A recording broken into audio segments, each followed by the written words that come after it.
Hello, everyone. My name is Chen. I'm an assistant professor from NYU Shanghai. And today I'm going to talk about how to design near optimal correlation in randomized experiments to minimize the variance of some estimation. So what we have done here is broadly applicable, but in this talk, we will focus on a particular application, which is designing near optimal cluster-based randomized experiment, which has been heavily used for experimentation in online platforms and social networks. And this is joint work with Ozan and Red, both from Chicago booth. So experimentation has been a prevalent tool for online platforms to make data-driven decisions when they want to launch a new feature or introduce some intervention to the market. And usually, the goal is to estimate the total market effect, which is the difference in total user outcomes if the new feature or the treatment is introduced to the entire market. But one common issue and key challenge for experimentation in online platforms and social networks is interference, which means the assignment of treatment and control to one user not only affects the outcome of that particular user, it can also affect the outcomes of some other users. For example, in social networks, users are connected and interact with each other. So if we assign treatment and control to a neighboring user, these two users can contaminate each other's outcomes in their interactions. Another example is ride sharing. In ride sharing, riders in the same market share the same pool of drivers. So intuitively, if we give some price discount to riders in one area, this would not only affect the outcome in that area, it can also affect the outcomes in some neighboring areas because riders compete for drivers. And if we ignore such interference, it can introduce a large bias in our estimation. And in practice, people have come up with different approaches to mitigate such interference. And one commonly used approach is cluster-based experimental design. So in the cluster-based experiment, the platform group users that are likely to interfere with each other into clusters and then assign all users in the same cluster to the same variant, either treatment or control. So for example, for the social network, typically it has a natural community structure, and users in the same community are densely connected, and users from different communities are only loosely connected. But in some other applications, we may not have such a natural structure, but the platform as a designer can still partition the market into clusters, hoping that there is only a small amount of interference across clusters. So for example, this picture shows how the platform Lyft partitioned the city Denver in one of their experiments. So cluster-based experiment is helpful to mitigate the interference, but it also comes at a cost because essentially we have a smaller number of samples. So it increases the variance of the estimation. In practice, people have used independent assignment or some other heuristics, but our research question is, what is the best correlated randomized assignments across clusters to minimize the variance of some standard estimator? And this problem is challenging, especially when the clusters are heterogeneous, which is usually the case. So let me first introduce our model. In our model, we consider a platform that conducts binary experiment over n disjoint and heterogeneous clusters. And for each cluster I, we let yi denote a binary indicator, and which is 1 if we assign treatment to cluster I. And it is 0 if we assign control to cluster I. And if we assign treatment to cluster I, we say cluster I would exhibit the treatment outcome, and we let yi1 denote the value of the treatment outcome. And if we assign control to cluster I would have a control outcome, and we let yi0 denote the value of the control outcome of cluster I. The platform would like to estimate the total market effect tau, which is the sum of the treatment outcomes across clusters minus the sum of the control outcomes. So here we cannot compute tau directly because for each cluster, we can observe only one of the two potential outcomes. So this is why we really need to design an experiment to estimate the total market effect. In our work, we assume the platform uses a very simple and a standard estimator, which is the Horvath-Thompson estimator, and we denote it by tau hat here. So if we look at a cluster I, if Zi is equal to 1, we can observe the value of the treatment outcome, and we normalize it by the marginal probability of of having the treatment assignments. And we do the same thing for the control part. And it is very easy to say the expectation of tau hat is equal to tau. So the Haworth-Thompson estimator is non-unbiased estimator. And once we have an unbiased estimator and we want to have a good estimation, the goal is to minimize the variance of the estimator. And the variance of tau hat depends on two things. First, it depends on the joint randomized assignment, which is our design. Additionally, it also depends on the value of the potential outcomes. But when we design the experiment, we do not know the value of the potential outcomes. So this is why we would like to use a robust design approach where we minimize the variance of the estimator against the worst case value of the potential outcomes. So this is why we have this min-max formulation here. Okay. And let me go over the optimization problem. For the inner problem, we assume the potential outcomes are non-negative.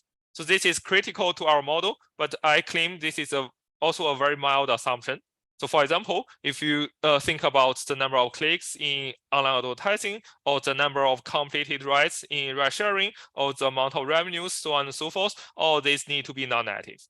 And we also assume these potential outcomes are bounded from above, and the upper bound values WI1 and WI0 are known at time 0. And in practice, you may infer them from cluster level covariate information or other side information. And for the outer problem, we are minimizing over the set of joint assignment distributions across clusters. And here we assume the marginal assignment probability is equal to some common value Q for any cluster. Okay. So when we design the joint assignment distribution, we only need to design the correlation matrix. Okay. So this is essentially the optimization problem we would like to solve. Okay. So first of all, we can simplify the objective function a little bit. So it turns out with any cluster-based randomized experiment, the worst case potential outcome is such that for any cluster I, either both the treatment and the control potential outcome are equal to 0, or both of them takes the upper bound values. And as a result, we can express the variance of the Haworth-Thompson estimator in a very concise way as follows, which is a quadratic function. So here, yi is a linear combination of the treatment and control potential outcomes of cluster I, and sigma denotes the correlation matrix of the joint assignment. And because of this, we can write the optimization problem as follows. Okay. So for the inner problem, we let Wi denote the range of the uncertainty set. And for the outer problem, again, we are minimizing over the set of joint assignment distributions. And given a joint assignment distribution P, we let sigma P denote the corresponding correlation matrix. And finally, we let VOPT denote the worst case variance of non-optimal experiments. So here, because all the potential outcomes are non-negative, intuitively, we want to introduce negative correlations. In other words, we want all the off-diagonal entries of the correlation matrix to be as negative as possible so that we can have a smaller variance. So although we have simplified the objective function a lot, the optimization problem is still very challenging to solve. To give you some brief idea, for the inner problem, we are maximizing a convex quadratic function subject to the box constraint. Okay.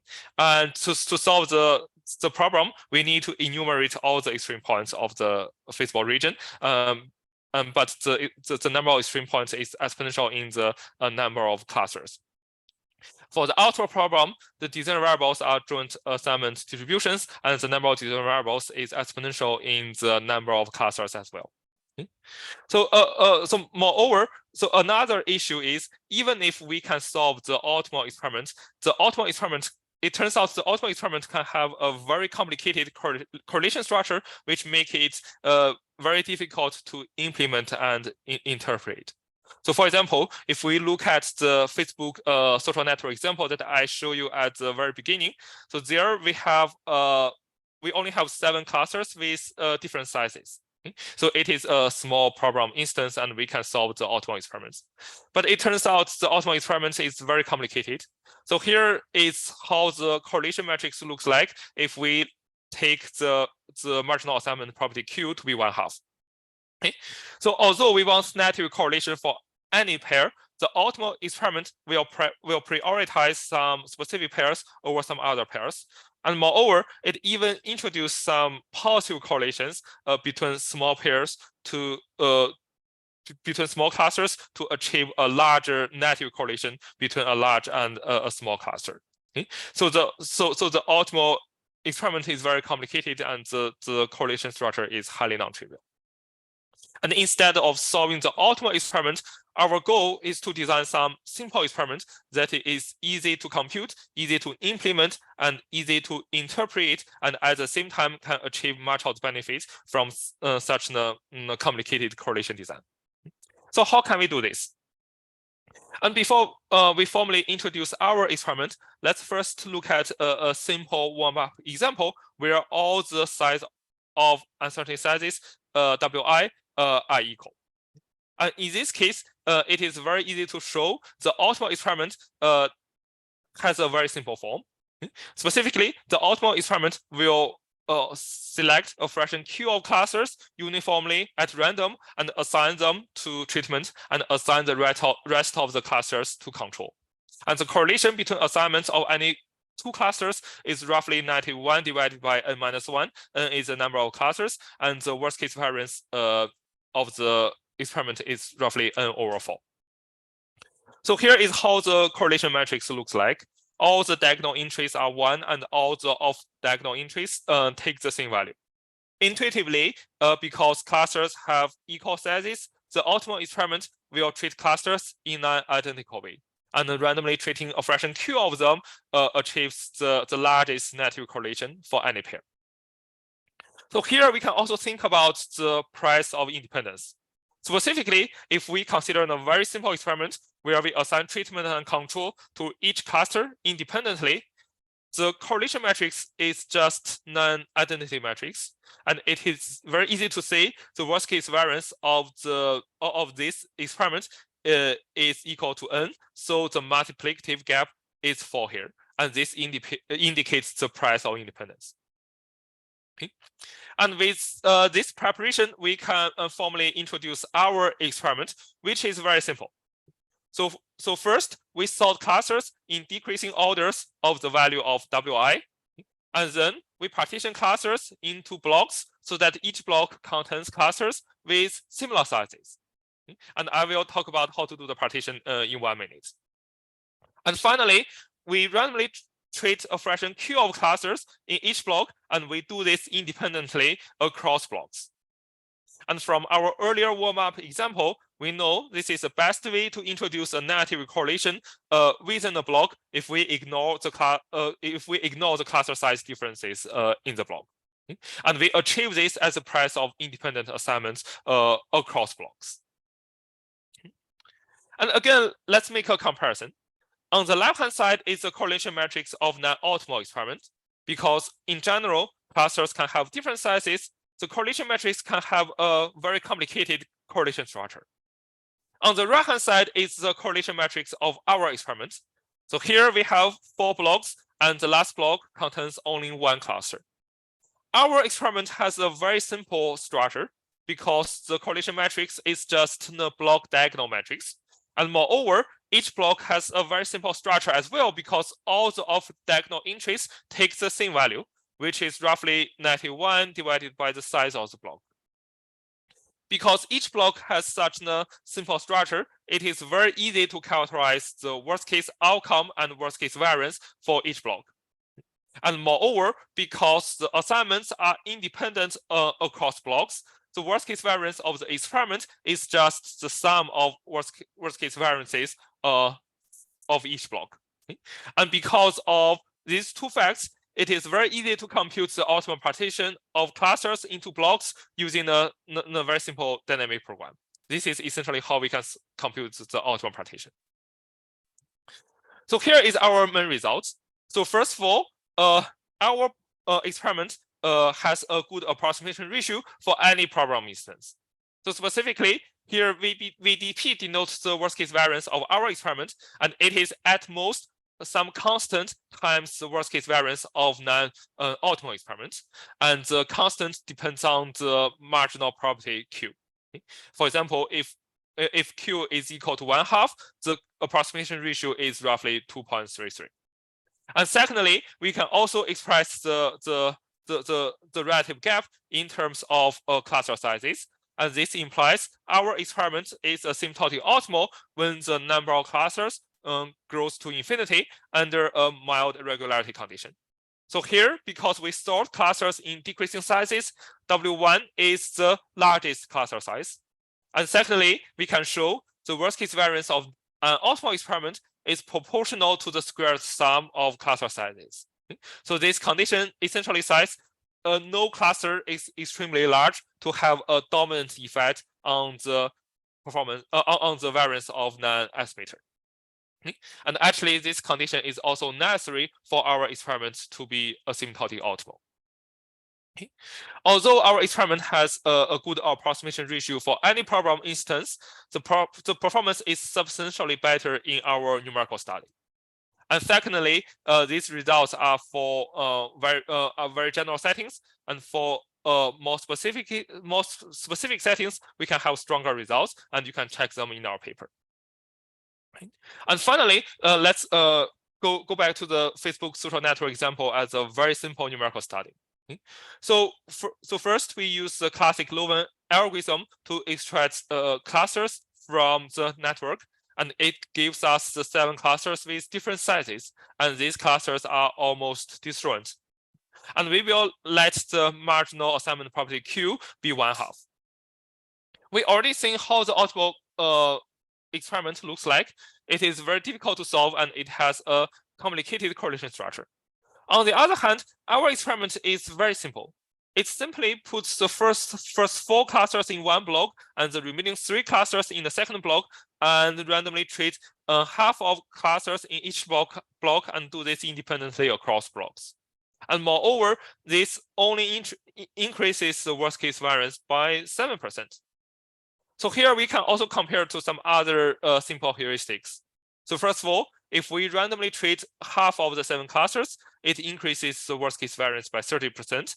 And if we pair clusters with similar sizes together and randomly treat 1 cluster from each pair, this increases the worst case variance by 46%. And finally, independent assignment doubles the worst case variance. So from this toy example, it is very easy to say. It's great to say our experiment is much easier to compute and implement, but the worst case variance is nearly matched. So finally, just to quickly summarize, in our work, we studied the problem of robust experimental design for cluster-based randomization, and we developed simple experiments that has good approximation ratio guarantee for any problem instance and is asymptotic optimal when the number of clusters grows large. And the operational takeaway is if we collect similar clusters together and randomly treat a fraction Q of clusters in each group, and this can cover much of the benefit from very complicated correlation design. So this is basically all I have today. Thank you so much.